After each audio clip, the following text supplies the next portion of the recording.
Welcome back to Danjo Trains. Today's video is all about my new LEGO room and how I've set up the train layout. I'll be discussing more details about my LEGO city, including what's the same, what's different, and the work I plan to do over the next 2 to 3 years. So let's jump in.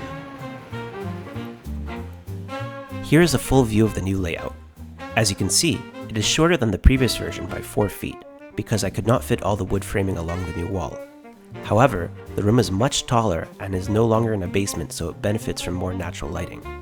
I also painted the back wall blue to create a skyline. I've also begun to set up my locomotive collection on the wall. Here you can see 9 different trains as well as a boxcar, but I still have more that I need to put up.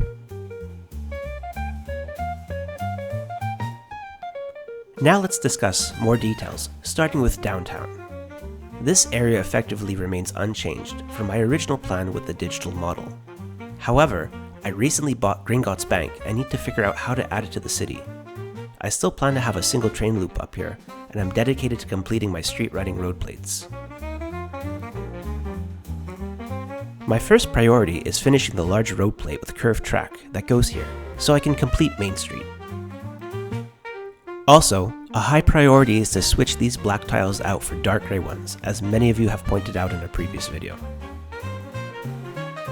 Diagon Alley will remain in the back here, and I'll be eventually building cobblestone road plates with train track to match the style of pavement. Next, I want to discuss just to the left of downtown. In theory here, I could add an expansion to the LEGO city. Without an expansion, I'm actually quite tight on space, but I would love to add the Avengers Tower and Natural History Museum to my layout. Finally, for downtown, I want to modify the Disney Station because I do not like the open back. I'll add some details and I'll also complete the wall with red brick.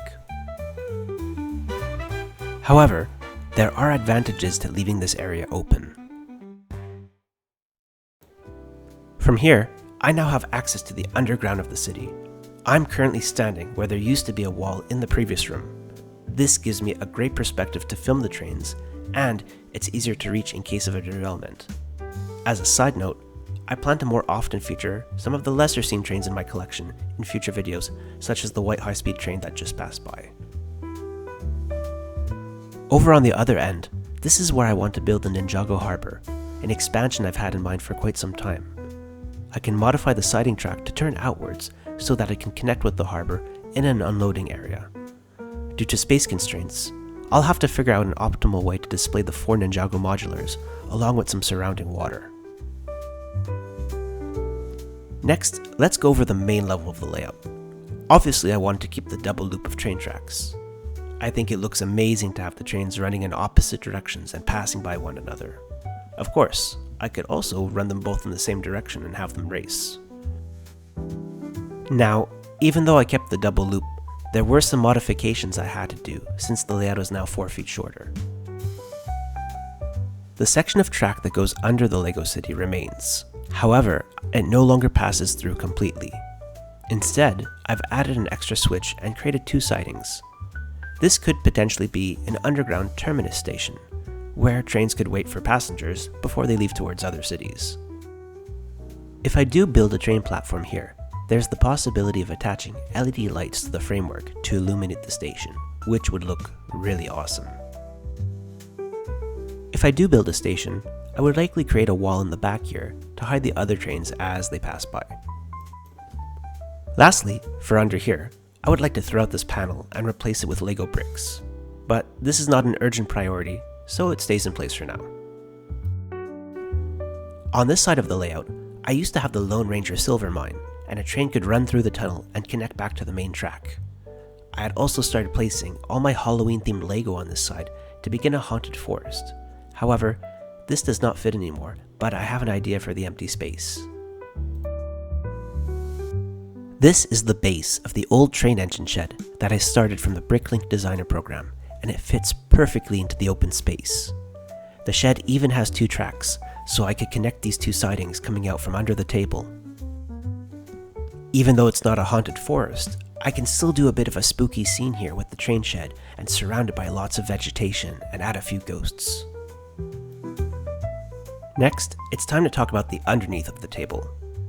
As you can see, like most people, this space has been turned into a storage area.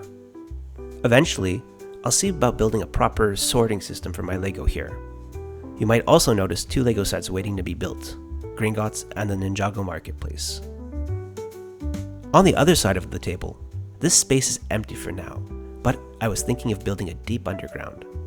This area could feature a subway station, which would allow me to run 1 or 2 more trains.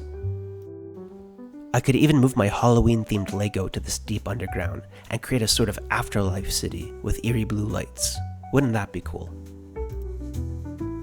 Here's a section of plywood that's been prepared so I could test some different ideas. If I do build a subway station, I'll need a larger shelf for the train to loop around. But in the meantime, I'll add the Lego Batcave on display here after I secure the shelf to the framework. That also completes the tour of the layout, so let's do a quick recap. I covered a lot of different ideas in this video, so let's review the major points. Over on the left, I'll be adding Gringotts and possibly an expansion to the city. Over on the right, I want to build a harbor with the Ninjago modulars. Under the city, I want to build a train platform and add LED lights. The old train shed will be added here, along with some ghosts and lots of vegetation. And finally, I'll create an underground display on this side and start by adding the Batcave.